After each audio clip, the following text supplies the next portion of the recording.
Mais de 48 mil famílias de assentamentos rurais da região norte vão ser atendidas pelo programa Minha Casa Minha Vida em 2013. Vamos obter outras informações com o correspondente direto de Brasília, Wellington Lopes. Boa noite, Wellington. Boa noite, Tânia. Boa noite a todos. Pela primeira vez, os assentados da reforma agrária terão acesso ao Minha Casa Minha Vida. A região norte, por concentrar quase metade dos assentados pelo INCRA no Brasil, será a maior beneficiada. No Acre, o programa vai subsidiar moradias em 33 assentamentos de 16 municípios. No Amazonas, serão atendidos 26 assentamentos de 13 cidades. No Amapá, serão 13 assentamentos de 5 municípios. No Pará, que tem a maior população do norte do país, o programa pretende atingir 296 assentamentos em 54 municípios. Em Rondônia, serão 23 assentamentos em 8 cidades. Roraima, 35 de 5 municípios e no Tocantins, 22 assentamentos de 20 cidades. O valor máximo por moradia na região norte é de R$ 30.500. Os assentados vão precisar pagar apenas 4% do total financiado, ou seja, está sendo oferecido um subsídio de 96%. Além disso, o INCRA se compromete a fazer as obras de infraestrutura básica nesses assentamentos, como abertura de estradas e fornecimento de água, além de articular com o Ministério de Minas e Energia para que essas famílias sejam atendidas também pelo programa Luz para Todos e assim recebam energia elétrica nas novas moradias. O Ministério do Esporte divulga a lista dos esportistas contemplados pelo programa Bolsa Atleta em 2013. O número de beneficiados aumentou quase 20% em relação ao ano passado. Em toda a região norte, apenas 130 atletas serão atendidos. O governo federal já concedeu mais de 19 mil bolsas para atletas. Somente em 2013 foram beneficiados 4.992 esportistas de 55 modalidades que pertencem aos programas Olímpico e Paralímpico. O número é o maior desde o início do programa em 2005. O investimento para este ano será de mais de 72 milhões de reais. A nossa intenção é ter o melhor desempenho esportivo da história do Brasil em 2016, mas que isso não seja um voo de galinha. Isso continue para 2020, para 2024 e assim por diante. Pela primeira vez, atletas de todo o país foram contemplados. Na região norte, o Pará tem o maior número de beneficiados. Em seguida, aparece Amazonas, Amapá, Acre, Tocantins, Rondônia e Roraima. O ministro do Esporte afirma que a ampliação do programa para todos os estados vai diminuir as desigualdades regionais. Nem sempre a capacidade, o talento da atleta ou do atleta são os únicos elementos a decidir o seu futuro. Muitas vezes, se ele está num estado com maiores possibilidades e meios, ele tem mais chance do que quando ele vive em um estado mais pobre, com maior deficiência de equipamentos esportivos. O Bolsa Atleta atende esportistas de alto rendimento a partir dos 14 anos de idade que tenham obtido bons resultados, ou seja, que tenham ficado em primeiro, segundo ou terceiro lugar em competições nacionais e internacionais.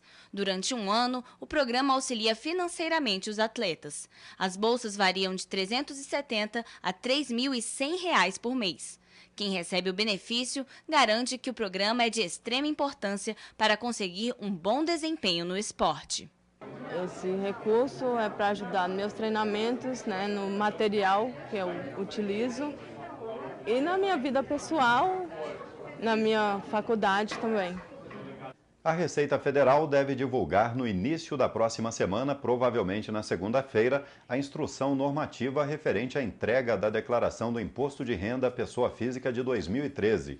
O Supervisor Nacional do Imposto de Renda, Joaquim Adir, já adiantou que não haverá grandes alterações nos procedimentos para este ano. E para finalizar, termina neste fim de semana o horário de verão. Na região norte, apenas o estado do Tocantins aderiu à medida. Mas, de certa forma, a mudança acaba afetando também os estados que preferiram não alterar o relógio, porque acabam ficando mais defasados em relação ao horário de Brasília.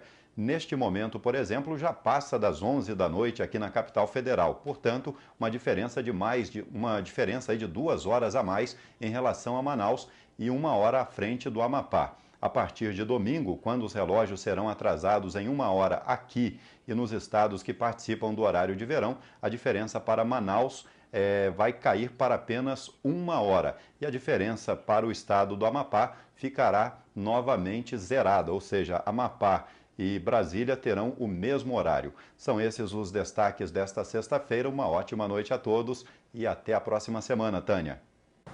Uma ótima noite para você, bom fim de semana a todos da Sucursal Brasília.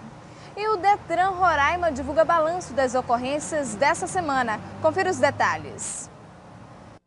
O resultado é favorável, 32% de redução no índice de acidente na época de carnaval.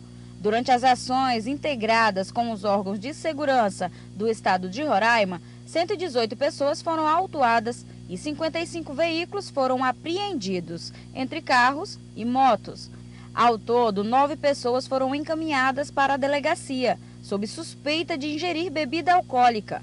De acordo com as autoridades, apenas um jovem de 19 anos perdeu a vida no trânsito na BR-432, que liga Boa Vista ao município do Cantá. Apesar de não ter ocorrido o evento, as pessoas estavam espalhadas procurando se divertir. E isso dificulta o trabalho dos órgãos de segurança pública porque a atuação ela deixa de ser contida. As ações conjuntas foram realizadas em todo o estado. Ocorrências todas, o Detran, o SMTran, a Polícia Militar, a Polícia Rodoviária Federal, SAMU e o Corpo de Bombeiros estiveram presentes. Nós atendemos de forma satisfatória e nós esperamos que essa operação continue e nós possamos ter cada vez mais sucesso. Devido os resultados serem positivos, o trabalho integrado irá continuar na capital e nos municípios de Roraima. Nós vamos dar continuidade durante todo o ano, intensificando ainda mais e lutando para que a tolerância zero seja assimilada pela sociedade. Confira o destaque do Jornal do Comércio desse fim de semana. Cefaz apreende R$554 mil em mercadorias. Blitz apreende cerca de 554 mil em mercadorias transportadas com irregularidade em 61 caminhões pelas ruas de Manaus e gera 108 mil entre imposto e multa no período de 18 de janeiro até 15 de fevereiro. A operação, coordenada pela Cefaz Amazonas, intensificou a fiscalização de rua em pontos estratégicos da cidade, com o propósito de combater a entrada e saída de mercadorias sem a documentação legal exigida pela Secretaria. Através da Gerência de Vigilância e Repressão a Mercadorias, 2 equipes compostas de 3 auditores fiscais realizaram blitz nas áreas da capital que apresentam maior fluxo de transporte de carga pesada.